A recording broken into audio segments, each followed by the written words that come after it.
मुस्कुराने लगे, कहते हैं राम भगत तुम मन क्रम बानी, चतुराई तुम्हारी मैं जानी।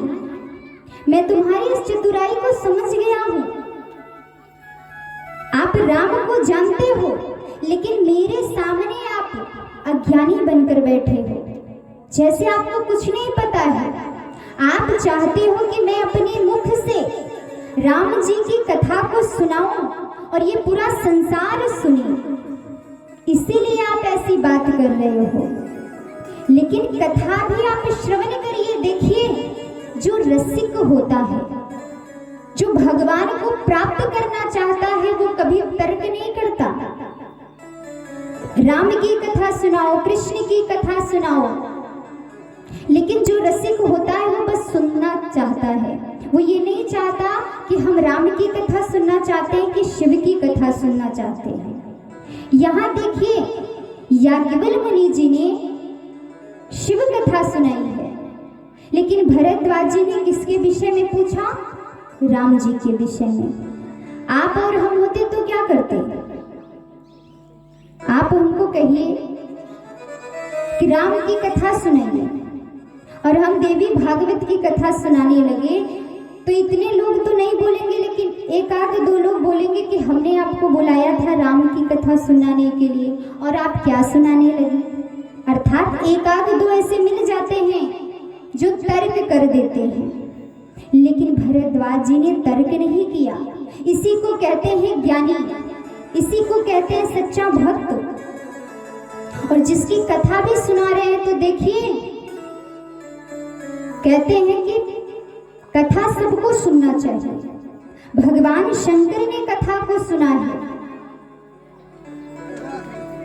और कहाँ जाते हैं? अगस्त मुनि जी के पास।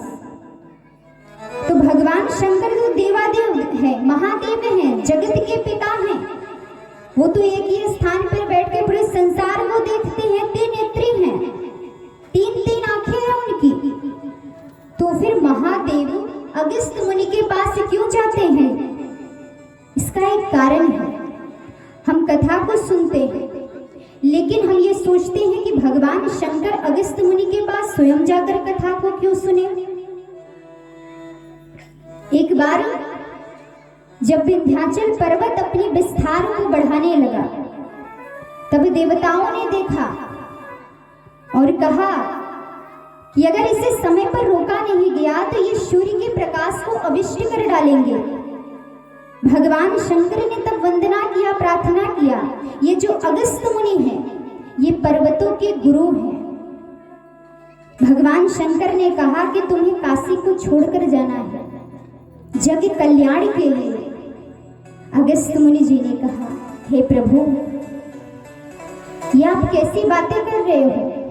अरे जिस काशी को छोड़ करके कोई जीव जगत नहीं जाना चाहता, आप कह रहे हो मैं काशी नगरी को छोड़कर चला जाऊं? मैं कैसे चला जाऊं?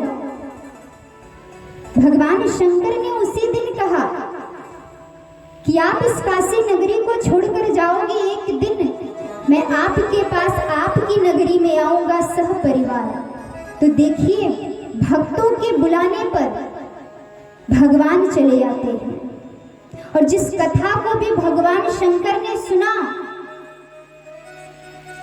रामचरितमानस की रचना किसने किया है, किसने लिखा है? कई लोग कहते हैं गोस्वामी तुलसीदास जी ने, लेकिन सत्य क्या है? बाबा ने रच दिया है। क्यों? क्योंकि लिखा गया है, रचि महेश निज मानस राखा। तो लिखा कौन है? अरे शंकर ने लिख दिया